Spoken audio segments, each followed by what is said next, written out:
everyone. Hello. Welcome back to another episode of To Be in the Same Boat, and we're your hosts. I'm Erica. And I'm Karina. And this is our new guest for today, kimia. We're so excited. Do you want to introduce yourself a little bit? Sure. My name is Kimia. I'm in ArtSci. It's a very niche program. We could get into that later. And I'm currently starting to go to law school. I'm a somewhat political activist. That's it. Yeah, that's kimia. Fun fact, me and Kimia have the same birthday. That's true. They have the same birthday. And they met on exchange. Yeah. So that's there's how that. me and Kimia met. And then I remember the first time you guys met, like when we came back.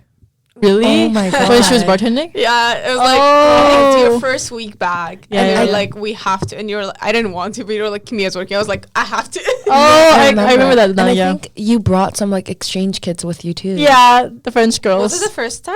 I think it might have been. No, I think the first time it was just us. And we were literally just talking. I don't remember. I remember that. We were talking. Yeah. I even remember what I was wearing. So I don't remember that, but Yeah, good memory. yeah.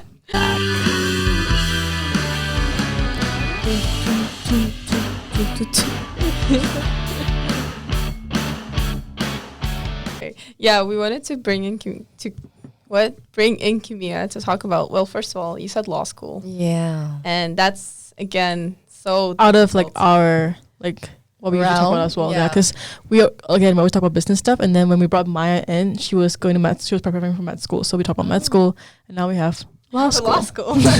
Yeah, it's So- a lot. Professional school in general, like, can I swear? Yeah. Yeah, it's pretty fucked. Because like I feel very exhausted, so I don't know how I'm gonna do another 3 years. Mm-hmm. But I think it's like you look at like the bigger picture of like what I want to do in my life, and it's kind of worth it. But I wasn't originally gonna be a lawyer ever. I wanted to be a journalist, like for the longest time. That's what I like always remember you wanted to be. Yeah. I think I'm a storyteller at heart. I think I'll always be a storyteller at heart. I always wanted to be a journalist. I always wanted to.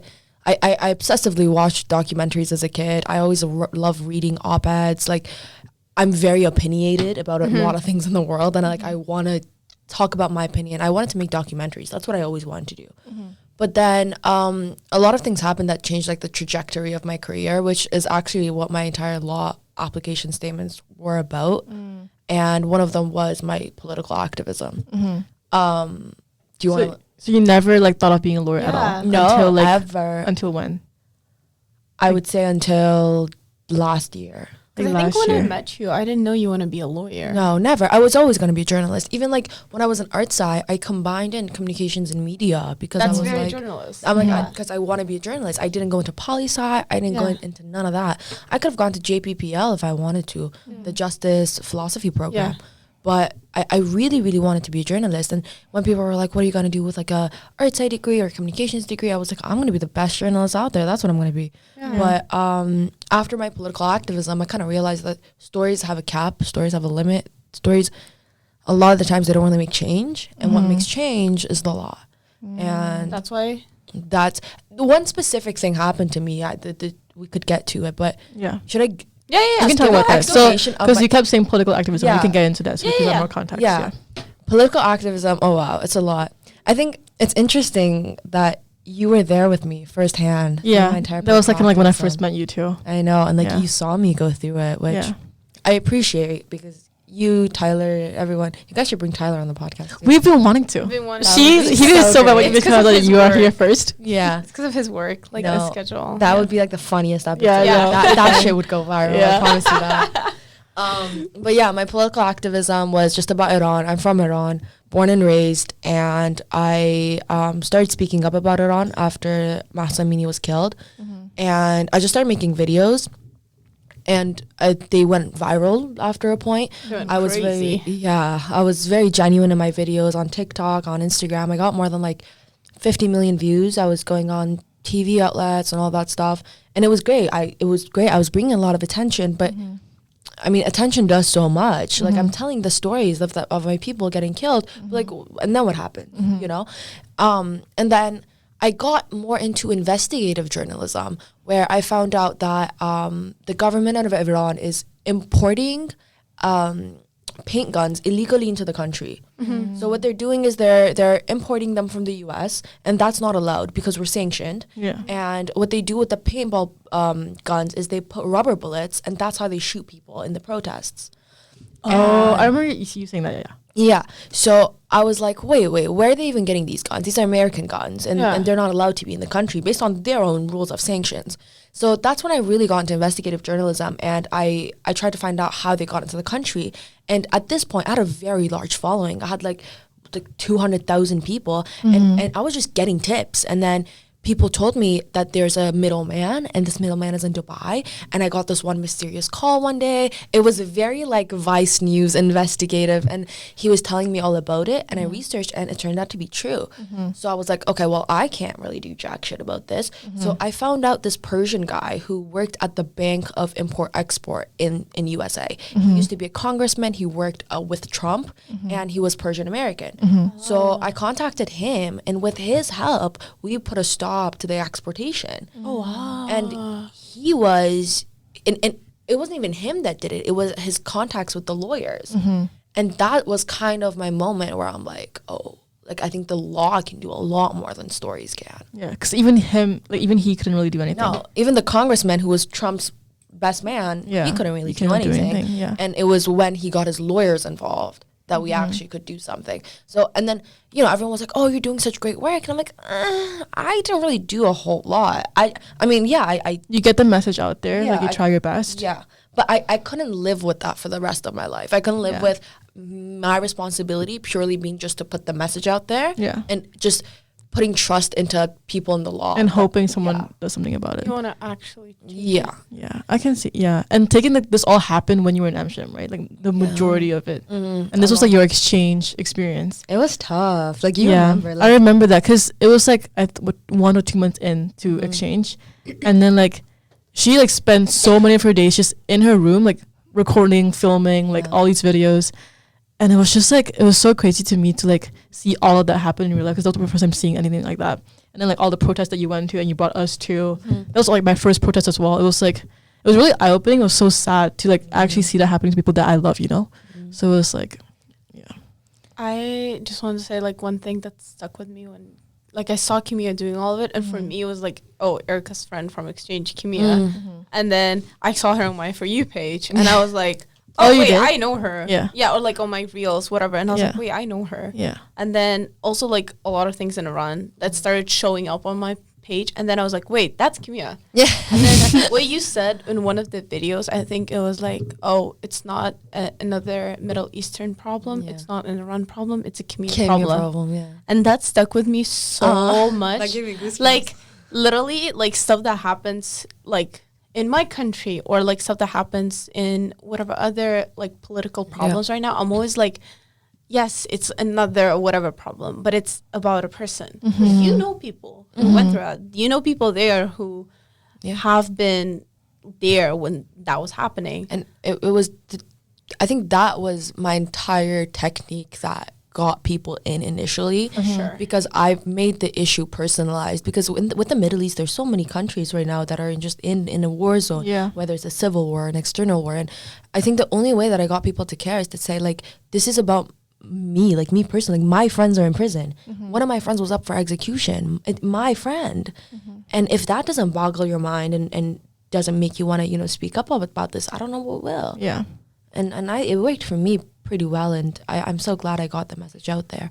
You're definitely a storyteller. Like the first time I think I met you, and you were so like outgoing, I was like, wait, is this the same person who was recording all those political? Because the first time I met her, it was in the bar when she's a bartender and all of that happening, and then I see the like on my For You page, there's a whole other person. I was like, what? I think the strangest is when when I was bartending, and people at the bar would recognize me from my political work. That's so funny. That happened to me a couple times. When this girl, I could tell she was very confused. She didn't know if she's just plastered and she's thinking this. She's just racist. And she just thinks all Persian. And then she's like, and then in our language, she's telling her boyfriend, she's like, I know this girl. I swear, I think I know this girl. And then the other guy's like, nah, you're tripping. And then I was like, what should I do? Should I tell her? Should I not? But I did. I ended up telling him, like, you're not crazy. I am her. She's like, oh my God. What? And then she was just really confused. But I mean, my worlds definitely don't intersect. bartending, political activism, being a student in and then now, literally, and then now going to like law school and now stuff. going to law school, but I think when I reflect back on my political journey, it's a lot more traumatic than I understood it to be at the moment. Like, do you remember when I was like people would follow me or I was paranoid? Yes, and then you were getting like death threats and everything. Yeah, it was crazy. That was tough. Yeah. Or like, remember that one time when like this journalist was interviewing me After the protest, after I remember that. And then like a lot of times where like you literally felt threatened, like physically, like your life. You wanted to, I don't know if you could do it, but you wanted to contact the police. And I did contact. I had to contact the police. I was getting so many threats, and like I remember like some of them were just so vile and descriptive, and it was crazy. No, but it was like paranoid. I remember that because it was such a hard time for you, and then like we were like studying in the backyard of our apartment in Amsterdam, and then like there was a drone. You remember that? I think there was like someone was playing with the drone, and then Kimia was freaking out for so long because like we thought it was like someone trying to get her. Yeah, because I remember that specific day, I had one video that went extremely viral, and the wife of the Shah of Iran reposted that video. Oh. So she reposted that, and she is like the ops, like she for the Iranian government, like that is someone who's directly connected with the monarchy that they took over. So I was like, this is it for me. Like they're after me, and it wasn't. Like, when I say it now, it's like, oh, like, maybe I'm sounding crazy. But I could tell when people were following me. Remember I told you one time, like, this person called my unit and was, like, maintenance, and I had to go downstairs? Did I ever tell you that? I don't remember this one. But someone called me. It's, like, maintenance. And I was like, what? Like, we didn't order maintenance. And he's like, no, come down. Yeah. And I go down, and it's this clearly Persian-looking man. Oh. And then he looks at me. He's like, never mind. Yeah, we're good. And he just leaves. Oh, I did not know this. And I'm like, That's crazy. And I just remember my parents just begging for me to leave. To stop. To stop and just leave Amsterdam as soon as I can. Because, we had no one in Amsterdam. Yeah. It was just me in this big country. And they were just like, please go back. Please go back to Canada. And You did it. I waited till my exchange was over, and then I did. Yeah. How was it for your parents? That was a good thing. They were very scared. They were very, very scared, and it had a lot of consequences. And, as a consequence, like, my parents told me, like, you can't ever go back to Iran. That's, like, the first thing my mom told me. She's like, you cannot go back to Iran. Is that something you can live with? And I think very foolishly I said yes. But I'm not really sure if that's something I've came into terms with, because that's been really difficult for me. I mean, at the time, nothing else really mattered to you except for just, like, getting the message out there and, like, letting people know. That's the thing. Like, would you go back and change it? If you knew that you never can go back? That's a question I think about almost on a daily. Yeah. That's her Roman Empire right there. That's my Roman Empire. Like, would I still do it? If you can go back to your home country? I don't know. I can't say yes I would with 100% confidence. I sacrificed a lot. You did. And yeah, sometimes I think it's worth it. The other day I was sitting in the student center, and this girl comes up to me literally like 2 weeks ago, and she's like, hey, are you that girl who made videos about Iran? And I was like, yes. And she's like, you really changed my perspective on this. Oh. And I was like, wow. And like, this is after what I haven't been posting in like 6 months now, almost a year. And like, when these moments happen, I'm like, okay, I informed people. No, like, I'm telling you, even me. Yeah, even even And me. personally. Yeah. yeah. I didn't know you personally at the time, and I just remember seeing it, and it was like, it's like kimia problem. It stuck with me so much. Yeah. That anytime it happens to like a friend, because also we're in Canada, there's so many backgrounds here, so many nationalities, that anything happens, I'm like, do I know someone from that country? Yeah. And I'm like, okay, it's that problem. It's their problem, yeah. And that's something that resonates with me a lot. Like, even when I saw you posting about Kazakhstan, when I first saw you, that's immediately what I asked. I'm like, She told me that. Yeah. Basically, like, Kimia saw me randomly on, like, in the student center, and she was like, yeah, like, how are you, blah, blah, blah, blah. And then she's like, what's happening? And I was like, what? Yeah. Because that doesn't happen. Yeah. Yeah, because I was very concerned. Like, you were posting, and you don't usually really post too many political things. And then I saw that. I'm like, that's a Karina problem. Like, and obviously it was maybe it's not like a war or anything to that extent, but it was still an issue. Don't cry. It's okay. It's not that. I know. I am sick. I am sick. It's true. It's always someone's problem. Mm-hmm. Like, when you make it personalized, it hurts so much more. Yeah. Like, even, like, my friends from back home, because I reposted your stuff, and they're like, oh, my Mhm. God, like, what is going on? Because it's, like, your friend's friend. You know what I mean? So that really is, that's a really good way to do it, too. Yeah, and I remember your friends were because when my platform was growing, I remember your friends was one of the first people who were reposting my stuff. Oh. And then that was the time where the number was pretty small, so I could actually like check who these people are. And then all the mutuals was like Erica. Oh, I know you could do that. Yeah, and then I was like, damn, like all of my other friends were reposting me. Yeah. So that was crazy. nice. It was great to see how everyone is actually being very supportive and everyone cares. Mm-hmm. But at the end of the day, like if the question of would I do it all over again, can't say yes with certainty. I'm incredibly patriotic, Mm-hmm. and it's crazy how patriotic and patriarchy sound very similar. But I am very patriotic, and it's just very difficult to not be in my country, especially when all my friends go for the 4 months of summer or, you know, Christmas breaks. That they're always the hardest for me because I can't physically go home because probably be in prison, maybe killed. I don't know, but it's not something I want to gamble on. Yeah. Have you always been patriotic? Or, like, did it start when you moved away? It's weird. I think I've had a very interesting timeline of where I've lived. Mm-hmm. You know, I was born and raised in Iran, so I was like 7, and then I moved to Vancouver for a pretty brief time, I would say like 6 years. And then I moved back to Iran for middle school and high school, and then I moved back to Canada for university. So it was a lot of back and forth. When I first moved back to Iran and I was in middle school, I hated Iran. I had to wear the hijab. I barely could speak the language. It was just absolutely awful. I hated everything about it. I had zero freedom. You know, in Canada, I was 14 years old. I could go out by myself. In Iran, you can't do that. You'll get harassed. Yeah. So it was very difficult for me. But then I think as the years went on, I just fell in love with it more. And when I was in grade 11, I told my mom, I'm like, Mom, like, I want to stay in Iran. My mom, like, smacked me. She's like, no, you're not. Mentally smacked me. And do you see why she said that? Yeah, of course. At the time? At the time, I think I could Probably not. see it, but I was like, I could work against the odds. Yeah. You know? Yeah. But my mom enrolled me in an international school in grade 11, so I couldn't even get a Persian diploma. I couldn't physically stay in Iran. She gave you no choice. No. She was like, you're going to go to international school, you're going to get an IB diploma, and then you're going to go to Canada. And, you know, I'm very grateful that she did that, of course. Like, I can't be like, oh, why didn't you just let me stay in my third world country? You know, like, that sounds very ungrateful. And I'm incredibly grateful. But I've never felt Canadian. I don't think I will ever feel Canadian. I don't know. Like, I don't know about you guys, but in 10, 20 years, if you guys are still in Canada, would you consider yourselves Canadian?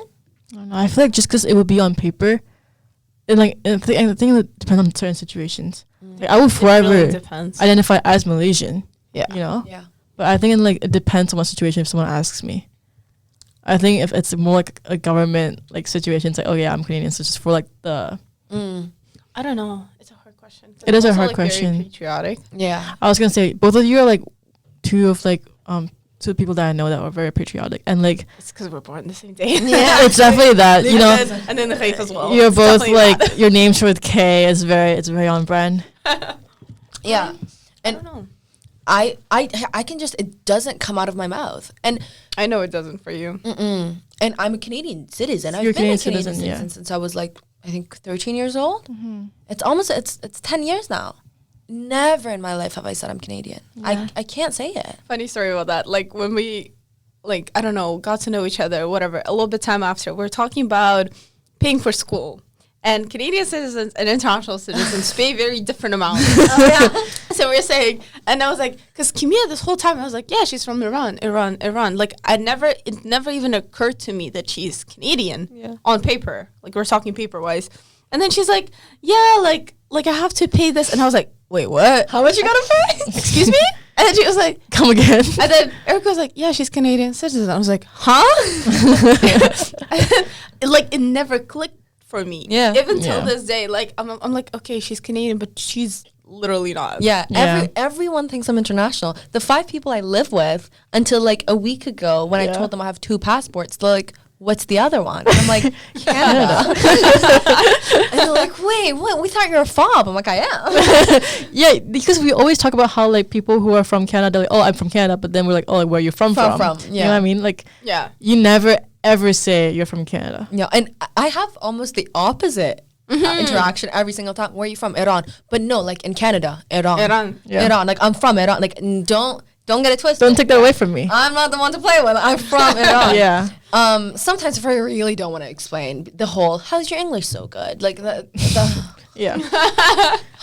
I just say I'm from Vancouver. Yeah. I say West. And they're like, oh. That makes sense. And it's such a silly question. It really every is. single time. Yeah. Like they think we live in huts. Like what do they? No, think people about think I live in me? trees. Trees. I'm serious. Yeah. They're like, you're Malaysian, so like, do you live in trees? I'm like, sure. Do you know? They think we live in like just like steppes, Just land. Crazy. just land, just like. One of the first questions I ever got was, I this was a conversation with Vanessa. Oh, yeah. And I tell this story all the time. Like, I'm in Kimia's friend. it's one of my closest friends now. But one of our first conversations, she's like, Kimia, what's a culture shock to you in Canada? Yeah. And I was like, it's just really weird how everyone has water bottles all the time.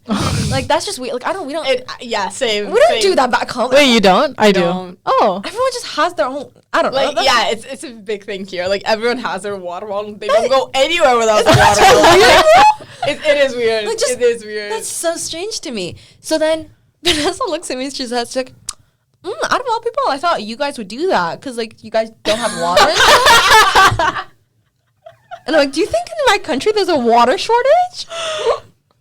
Like, because you have trouble getting clean water, right? Yeah. she felt like clean water is, like, short in our country. Like, we have to, like, get 1 liter, like, survive a week with it. And I'm like, do you know what Iran looks like? Yeah. And then I show her, and she's like, whoa, stop That's right not there. Iran. She's like, there's apartments? You have electricity? Electricity? I've gotten that so many times. Electricity? Yeah. No, guys, I've gotten like, I was like, I'm gonna call my family, and they're like, how? I'm like, how? They're like, how? And I'm like, what do you mean, like with my phone? Like, Like- what's up? yeah, phones there? FaceTime. Oh my god. They're like, facts? Yeah, That's so no. funny. I could write a whole book about all the things I've heard. When I was a kid and I was in Vancouver, they'd be like, this one kid was like, is it true that every time a new kid is born that you guys behead a camel? Is that like a... I don't think that's a tradition anywhere in I've the never Middle heard East. that. Yeah, I've never heard Never that. heard And I remember I was like 12 at this point. I was kind of sick of getting these questions asked. I'm like, yeah. And I'm like, It the more actually is. camels you have, it means like the more prosperous the family. And they're like, oh. I'm How the many only camels child. did they behead for you? That guy somewhere is like, I know this. Yeah. The girl from They- Iran told me She this. told me. She told herself. How me. many She camels personally you told got? me. How many camels? I don't know. It's crazy. just sometimes fun to fuck around because I'm like, It I is. don't really owe anyone an explanation no more. Like, if I'm in a mood, of course I'll explain to you. If you ask in a way that's inquisitive, Yeah. of course I'll explain to you. But sometimes people are just ask for the sake of Asking. asking and like not really like, and like it's a stupid. Do you guys ride camels? Yeah, every day to school. Yeah, to school. Yeah. Like, are you joking me? And then No, like sometimes it's crazy to me that there's Google and you guys are not using Google. like Like, how? if you're really curious, It's literally not even 2 clicks Google. away. It's just like, I don't know. Like, do you if you're actually... genuinely curious, though, like, Yeah.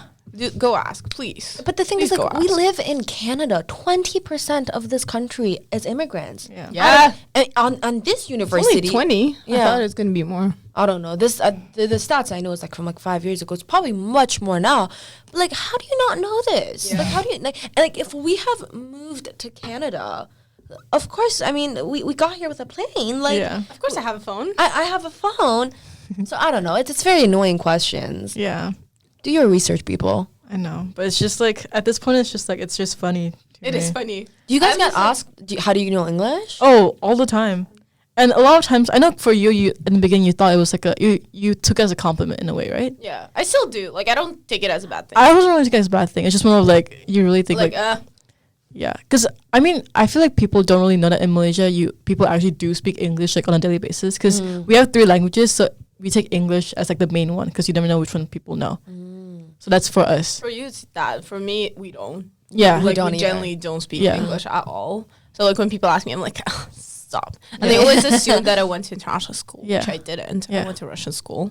So If So I how may did ask, I- how do you know English? I just learned it. Like people, you learn French here. Oh, like You just learned it in school. You just took Just English in took it school. in school. Yeah. did you take it like externally? Like, do you had a private I had tutor and it stuff? externally as well. Yeah, Yeah. because like my school was also like taken. My school was a linguistic school, so we had a lot of focus on languages. That's why I took French, Chinese, a lot more English than normal schools. A lot more Russian. I and actually speak Kazakh. Chinese as well. Ni hao, ni hao ma? I don't know about this episode. I don't know about this one, Kimia. Yeah, I don't know what the. We'll save this for a different episode. That's why I didn't say it. Wait, how did? What? Sorry, were you done with the? Yeah, so that's how I know. Because I wanted to ask you if they speak English like that in No, Tehran. no, it's the same in Kazakhstan. We barely speak it. Very little of the population can fluently speak it. I would say I did learn English because when I first came to Canada, I was like 8, 9. I don't remember how old I was. I knew nothing, Oh, like English? zero. Oh, okay. And I had to learn really fast because I was in an English environment, and I learned English in 3 months. Oh. You're a kid. Is it and you were ESL? in English. ESL. I was an ESL kid, and I think I used to be very ashamed of that. That like I think we all were, right? Yeah. I was very ashamed of that. I was an ESL kid. I think it probably is a universal experience of like when your parents speak broken English and you're just like as a kid. And now I'm so ashamed of being ashamed as a child. Like my parents are so resilient. They're so strong. They know 3 more languages than most people on this planet. And it's I look up to them so much. So I'm so sad that as a child I felt ashamed. And I think maybe I try to overcompensate that by being so patriotic now, saying that I'm from Iran, I was born and raised there. I barely mentioned the fact that I lived in Canada as a couple of years when I was a kid, barely mentioned a Canadian passport. It's just not part of who I am. And even though it's difficult, the concept of home is very difficult for me because I don't see myself in Canada ever being a first-class citizen. I genuinely think I will always have a feeling that I'm a second-class citizen in this country, but I also can't go home. Yeah. So what is home? I was about to say, Yeah. what is home for you? Do you have an answer for that? Yeah. I mean, Iran will always be your home, I feel like. I think it's stupid to it's not stupid to say, but I think my boyfriend is home. Oh. Like Because you know how they say, I mean, home isn't a place, it's the person. yeah. I thought you were gonna say like my family. Yeah. Well, I never and I say my boyfriend is home within reason. For law school, I wanted to go to England before I met my boyfriend. I never really had a place. My friends, they call me a nomad. You know, you go here. You're kind of a nomad too. We always, me and you, we always, if we can live in a different place, why not? Yeah. We're not really too attached to the country or We're to always the like on the land. move. We're always Yeah. on the move, and we always learn so much. And I think it's good. And I wanted to go to the UK to study. A lot of my friends are in the UK. I was like, this is a great idea. And then when I met my boyfriend, I was like, not only do I want to stay in Canada, like, I want to he's be with here. him. Yeah. Home is where he is, at least for now. Home's where there is. Yeah, so that's what I would define home. That's so cute. Yeah. Right. Didn't Shout expect out. that, but very cute. I know. I never really show emotions. Ah. No, you do. Do I? I think when I'm talking about like these serious When you themes. talk about Iran, I think. Yeah. But you also joke a lot. Yeah. So it's like, Yeah. sometimes it's hard too. Me as a jokester. I am. I'm a little jokester. There's just a Libra in her. What did I say? Yeah, it's difficult to take these these themes like super seriously because it's a lot. It takes a toll on you, and like I'm very open that I go to therapy, and my therapist is she exclusively works with Iranian activists. Oh, really? And Iranian prisoners who wow. were released or people who have escaped Iran. So we talk a lot about like what I've went through. I tried not really think about it because it was a lot for me. And I think, just being in Amsterdam, so much was happening. And then I was just doing this political thing. It was crazy. It was really crazy. I don't know how. I look back and I'm like, who is she? Like, how is she doing this? I had a lot of passion and spark in me. I think that was driving me because I can't do it now no more. We were traveling, we were doing all these things, and I still, we were all supposed to go to France together, and I didn't go. I canceled. She canceled last minute. We went. I think because just go. Like, I'm not going. I'm like, I can't. I'm like, right now is a time where I need to focus on Iran right now. Yeah. And I remember my parents like, Kimmy, like this is what you saved your money for. This is what you wanted to do. And I'm like, I can't. Like, I will feel physically ill if I go to France knowing I'm having fun and my people are dying. I cannot do that. And those are just some tough decisions I had to make. But those are decisions I don't regret. Mm-hmm. Do you ever think you will be able to go to Iran? If there's a revolution, yeah, for sure. But I think about it all the time. I told my mom the other day, I'm like, okay, what if I dye my hair blonde, I change my name legally, and I try to enter the country with a Canadian passport? Would that work? No. I don't think so. My mom was like, Kimia, like, shut up. And I'm like, fuck, okay. The thing is, like facial recognition? I think they do have I don't know, man. Probably. The government of Iran. If and it's just like, man, please let me in. I just miss home. But I'm hopeful. I think about like sneaking into the country a lot. I think about like going to like Afghanistan. Should we not post this to the no, I gotta do it. I think I dream about this almost on a weekly basis, where I'm like escaping and like going into Iran, or like bribing someone, or I don't know. I think about it a lot, but I think for now, for the time being, I've made peace with the fact that I can't go for a very long time, and it took me a while to make peace with it, but I've made peace with it. Maybe it's a difficult thing to do, to make peace with. Like, I can't even like begin to imagine. It's holiday season is the only time where I like break down. Holiday season's so bad. Yeah. Last year, I remember everyone left. My best friend Michaela went to UK. You went back home. Emily, Italy. Everyone left, and I was just in Amsterdam. And I remember December 25th last year was one of the most devastating days of my life. I just sat in bed, and I think I cried for maybe 24 hours. And I just told myself, whatever you do next year, you can't pull this. Like, soak all you want right now, like, cry, but next year you can't be up to the same thing. And, you know, this year I'm obviously a lot happier. I have my friends. I'm going to Montreal for Christmas. Life is good. But, yeah, it was a very difficult time for me. But yeah, for sure. I'm doing okay. It all pays off. Yes, I hope so, too. And, you know, it put me on the path of law. It put me on the path that I think I'm really supposed to be in. So the law school thing was definitely inspired by this, like all of it. Big time. I never, like, my parents would tell me all the time, like, Kim, you should be a lawyer. But, like, you know, Asian parents, like, they're like, oh, you talk so well. Yeah. Go be a lawyer. Go like, be a that's lawyer. not how it works. Yeah. And, like, That's what my parents told me. You love to argue, go be a lawyer. Yeah. Yeah. You're so good at math, engineer. Like, Yeah. joking me. You like biology, doctor. Yeah. Inshallah, doctor. Doctor. Oh, that's so true. That's That's what they told me for a really long time. I remember the first time I told my grandma, I'm like, I want to be a journalist. And she's like, what is that? What is that? And I'm like, Mom, like, you know the people on TV? Like, this lady on TV, the anchor? I want to be a news anchor as well. I'm like, I want to be her. And she's like, they get paid? You get money? And I'm like, do you think that's like volunteer work? She says, Wallah, Kimia. Kimia, I thought it's one person says, tonight I want to go present news. And they just go. And I'm like, like Diane Sawyer, you thought like she just volunteering? She just decided, today I'm going to go on TV. Like Chris Hansen has been volunteering for like 20 years. Yeah. Like, what do you It's a little side hobby. She would tell me all the time. She's like, Kimia, be lawyer, storyteller on site. Tell stories to me. Come tell stories to me. Be lawyer, big money. That's exactly what you're gonna do. And I am. There you go. Yeah. Grandma's happy. So I tell her all the time. I call her. I'm like, Mom, are you happy? Like, I'm gonna be a lawyer. She's like, very nice. Very nice. Inshallah. Oh my God, that's so cute. Wait, what kind of lawyer? Yeah. I want to be a refugee lawyer. I worked in a refugee center this past summer. It was the absolute best experience of my life. I worked alongside children who had escaped war zones. Okay. And then I was also working in their legal sector, and I saw there's a huge shortage of refugee lawyers because no one really wants to do it because there's no money in it. And I told Grandma. Mama, if you're watching, Grandma, they get money. I don't. But I think what I'll do is maybe I'll do immigration law, like just student visas, all that stuff, just to make money, because that makes a decent amount of money. And then I'll do refugee law for the heart. Like that's the end goal. That is the end goal. There's a chance I might get sidetracked and do criminal law, but I think to start with, I am most definitely doing refugee law. It's what has driven me onto this path. And the kids I've worked with, I owe so much to them. Like, they have taught me so much.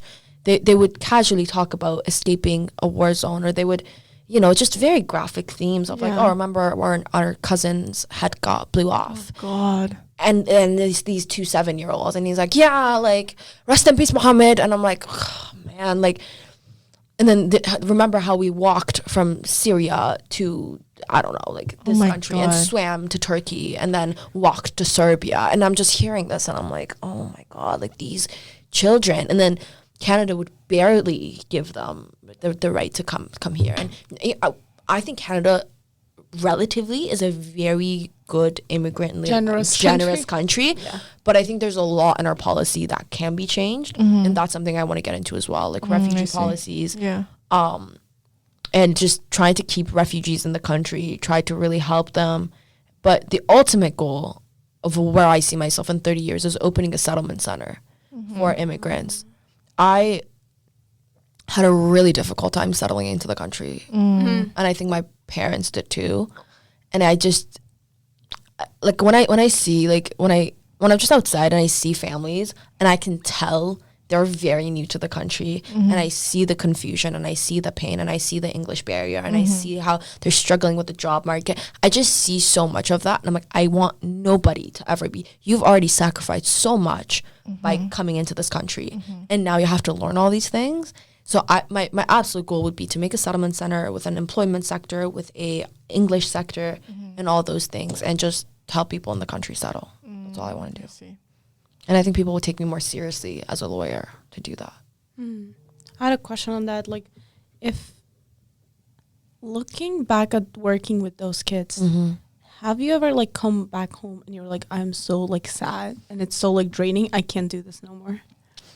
It was, I think one time I broke down. Like I went to the bathroom and I just broke down because they were just, I think it was when one of my kids talked about how he saw his cousin get shot, and the cousin was kind of protecting her, so and he fell on her. Oh my God. And she's just telling me this, and I'm thinking to myself, she's like 70 years old. She shouldn't even know about this much gruesome violence, let alone this happened to her firsthand.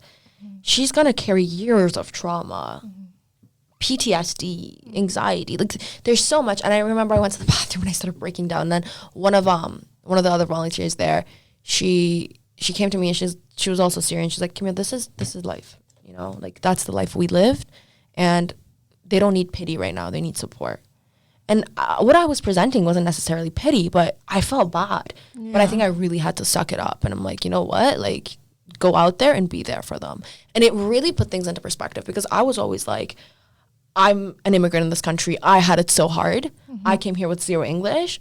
Oh, you came here with zero English? They came here with nothing. Yeah, literally zero children. English, zero clothing, nothing. They left everything behind. And this is not to diminish my own hardships, but it really puts into perspective of what I'm complaining about versus what's really happening. And I think after that, I really like had to suck it up, and I'm like, go do it for the kids. And I dedicated 3 months of my life to those kids. And I still talk to them to this day. I call their parents. I talk to them. They're my absolute life. Like I can't imagine. I check on them every couple months. Yeah. And they also led me to this path. So what do you do at the refugee center? I would teach English to older refugees, which was just, I just felt like I'm teaching my grandma English. Like they were literally the same age as my grandma. They had the same English skills as my grandma. And it was just so wonderful, you know, like in the settlement center, they found a community within each other. And like, we think about young immigrants and how difficult it is for us, but older immigrants, they have it so much worse. Yeah. And all they can do is just find a community, because they don't have our skills and like our time and energy to learn the language. The brain doesn't even work. Like, you know, like the younger you are, it's like science. The younger you are, the better you are. It's easier to learn. Yeah, easier to learn. And I was so happy that they're finding this community within themselves. And I was also working for the legal section, where I would just do like paperwork for them. It was a lot of translation mainly. From Persian? From Persian and Dari, which is basically the same language. And then I also was the program supervisor of the summer camp for the kids. And that was like my absolute highlight, I think, of any job that I ever had. The last day I was there, like I was tears, just like shedding and falling. And It was really difficult, but they put me on the right path. You know how some things happen, you're like, this is my calling. Yeah. And this was a volunteer position, you said? It was. At first it was. Oh, and but then after I started actually becoming a program supervisor. Okay. Yeah, but the English was always. Yeah, that's cool. Because like what you were saying about the kids, I think like from my perspective, like a lot of things, I think I'm very easily shocked, or like I feel a lot of things very deeply. Yeah. And that's why like I need to put a stop sometimes on like watching certain news or like go into media and like, you know, like do your research. We always say do your research. But like for me, it's so hard sometimes. And I feel that also goes back to the vicious circle that's like, I feel bad for not doing it, but I feel bad when I do it. Yeah. So it's like I remember when it, like the first thing for me when it happened to Ukraine, it was so close. It felt so like it's home. Close to home, yeah.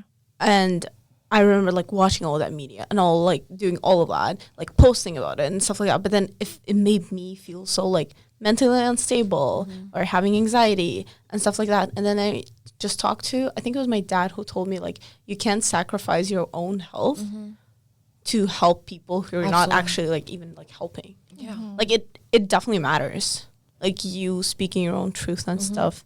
And that's why like people like you have so much like it just amazes me how much energy you have for that. Because I can't.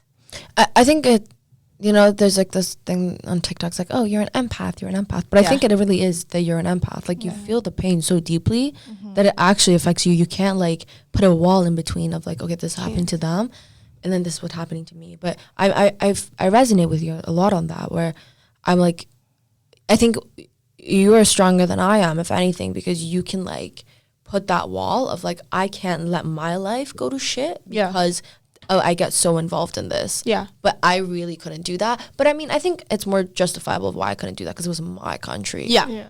But I remember my mental health. I remember one time when I was in Amsterdam, I was in a lecture and I just remember I was very sleep deprived in Iran. I remember when they were doing the executions, they were executed at 5 a.m. Iran time, which would be 3 a.m. Amsterdam time. So I would stay up till 3 a.m. every morning to see if my friend who was up for execution got executed. It was a very devastating time. And just that sentence itself is like crazy. Like no one should ever go through that. Yeah. And then, but good news, he's alive. He's well. And I remember I was very sleep deprived. I had an 8 a.m. class. And generally I was very anxious. I remember I was in class, I was sitting and noises were just really bothering me. Like someone was coughing and it was really bothering me. Someone was chewing gum and it was really bothering me. And then in like 2 minutes, like I couldn't breathe. I just remember I could not breathe. And then I texted my dad. I'm like Baba, like I can't breathe. And he's like, well, what do you mean? I'm like, I don't know. Like I feel like I'm dying. And my dad's like, leave your class. And like my brain wasn't even circulating that like I could leave this class right now. So I leave my class and that was the first panic attack I've had in my life. And it was really difficult because like all this pain that I was holding in just comes out in like the most vicious way of my brain literally thinking I'm dying. It was really awful. And I had to really, that's when I had to take a step back and realize I can't really get involved as much as I would like to. But that's another thing, because now that I'm a established political figure, people expect things from me. And more than 40,000 people have unfollowed me because I've stopped. Yeah, and you get messages you show me where it's like, oh, like you did this for fame, you did this for popularity, for followers, just because you don't post anymore. Yeah, and it's like, hey, now, like if I wanted to post for popularity, there are other things I could have posted as a woman. Like, please. Yeah. You show like body parts in 3 photos, you get likes. Like you get popular. Like, babe, like it really wouldn't have been super difficult for me to get followers that way. And it breaks my heart because I think those are the comments that break my heart the most. The death threats don't get to me, you know, because it feels so distant. But the people that are like, you did this for the fame.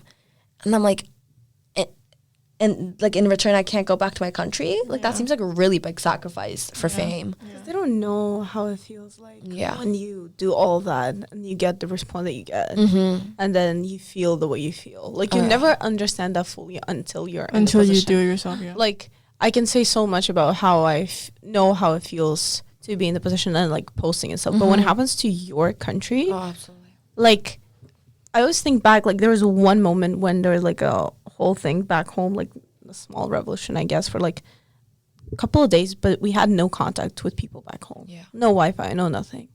And I never felt so like miserable in my life. Was that during the any- fire and stuff? Yeah. Yeah. I've never felt like that miserable and stuff in my life, and I would never be able. And then war in Ukraine happened like the same year, like 2 or 3 months apart. So I remember when that happened in Ukraine, I was like, I understand why, and like I will never be able to describe it, and I would never be able to even understand what you're saying, because that's a whole other level. So when people are writing stuff like that, it's always like they don't realize how bad. Because the person, if they understand you, they definitely wouldn't send this to you. One of the most interesting experiences I had was when I posted a video. It was one of my most viral videos on TikTok. It got, I think, 10, 12 million views. And I was talking about things that you can't do in Iran. And it was like, I remember that one. Yeah, it was like you have to wear the hijab. You can't have a dog as a pet. They'll take it away from you. As long as when you hit puberty, you can get married. If your husband doesn't want you to exit the country, you can't exit the country. If your husband doesn't want you to study, you can't study. So I'm saying all of these things, and I just remember all the comments were like, you can't have a puppy? What? Oh my God, I can't imagine life without my puppy. And I was just like, completely disregard everything else that you said. and I'm like, you also couldn't leave the country. And they're like, no, but the puppy. But No, the puppy. puppy. But then, and I was so angry. And then I thought for a couple minutes, I'm like, this is what they understand. Yeah. They understand. the language they puppy understand. because they have a puppy. The others thing are so far off, like They're they can't even like so- begin Exactly. to relate to it. And yeah. I used that again to my advantage, where I was like, oh, these are the little things. Yeah. So like, if you're a guy, you can't wear shorts. And then they're like, where? Like, not even in the gym. And I'm like, the gyms are always separate. No parties. Like, you can't have a party with girls and guys. Police will shut it down.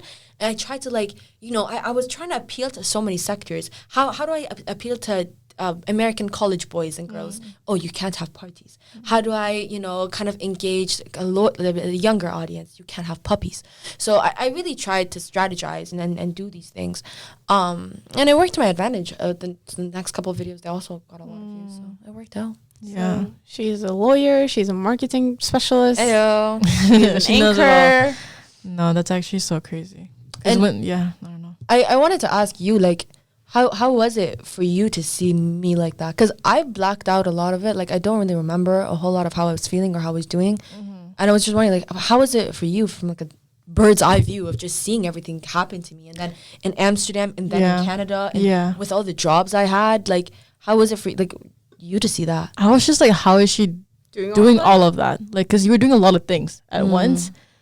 And then it was just like, I couldn't even like imagine it. Even though you were so close to me, you were literally next to me, but I was like, you were saying all these things to me. I was like, how is this happening? Yeah. Like, for example, like you were saying, I had to stay up today because my friend might be getting executed. I'm like, how is this coming out of her mouth? How is this like happening to someone next to me? And then I mean, a lot of times, like, even like when I was with like Tyler, I remember Mickey, like, and you were in there, you were talking about, you were doing your Iran stuff, and then we're like we didn't know what to do. Yeah. And it's like, it's so hard because like we don't want to be like, oh, like, we're like, are you okay? Like, pity, like, show pity. Yeah. But then it was also hard because like we didn't know how to like be there for you at the same time. It was a lot of just like so much respect, like so inspiring, because I never like saw anything like that before. And I think what helped me the most do that was definitely the four of you. And because back then that was home. And I just remember you guys every time would come to the protests with me. Not once was there a protest. That was the least we could do. Yeah. That was literally the least we could do. And every time there were just tears in my eyes. One time we went, and I think we went all the way to the Hague. Yeah. It was a 2-hour train ride. We had to pay 20 euros, which is not that much, I guess, but we're kind of broke. We had to pay 20 euros just to get to the Hague. And all the Iranians were chanting these things that they had no idea about. And by the end of it, I remember Tyler was chanting Zanz and the Azadi. Yeah, we all knew like freedom. the few phrases. Yeah, they knew the phrases. And I just remember I told them, I'm like, hey guys, like, you guys can never go to Iran. You know that, right? And they're like, yeah, that's a sacrifice for you. And I just remember I was so happy. I mean, that was the silver lining. I lost a lot, but I gained a lot. And I gained 4 people who were unconditionally there for me. And no bigger blessing than that. Absolutely not. I mean, like, again, it's just like there was nothing else that we could actually do to help. If you're going to protest, we'll come with you. That's the least we could do. Reposting your stuff. That's such a small thing, you know, but that's the only thing that we were able to do. So much. Like, I understand, like, what you're saying, it means so much. And I think the craziest thing that happened in the journey was when I first started doing it, I wasn't famous by any means, right? I was just another girl with a camera. And a lot of people looked down on me because it was like a little cringy almost. Like, what is this girl yapping about, you know? Like, like she was posting like cute little pictures till 2 days ago, and now she wants to talk about politics. And I remember that's even my relationship at the time. We broke up because we were just so far apart and understanding that. He's like, I have no idea what you're doing. And I'm like, and it's clear that you don't, so I just don't think this is going to go work out. And I think what I appreciate the most was how you four were there for me, and you guys watched me grow. And what I'm trying to say, it wasn't that thing where when I was famous, you guys were like, oh, Kimia, you got this, go. You know, it wasn't when I was doing TV interviews where you guys were supporting me. When I was making videos in my little room in Amsterdam, you guys were supporting me. And then when I was doing a big interviews, you were supporting me as well. So that just... And I remember every single person who started reposting me when I was so-called famous, and the people who were reposting me when my videos when I was very small. Yeah. And I will never forget those people, you four being on the top of that pyramid. That's also crazy, just like watching you from your first video to like you being on TV. Like I'm very grateful for the opportunities I got to grow, and you know, I'm gonna use this political path to help my people, help Middle Easterns. I worry so much with everything that's happening in Sudan and in Congo and in Palestine. I think there's going to be a huge refugee wave, just like the one in 2015. And when it does come, I want to be the person who can be there and help. So that's a perfect way to end it. I know. That was so beautiful. It's like, I have no words after this. Thank you for having me. This was really great. I love yapping. I love this episode. Yeah. Okay, well, thank you so much for listening us. I hope you enjoyed our episode with Kimia. Because we enjoyed it a lot. We definitely enjoyed it a lot. All right. Peace out. Follow Kimia. I'll be posting this on my Yeah. Oh, there we go. All right. Thank you for listening, everyone. Bye. Peace out.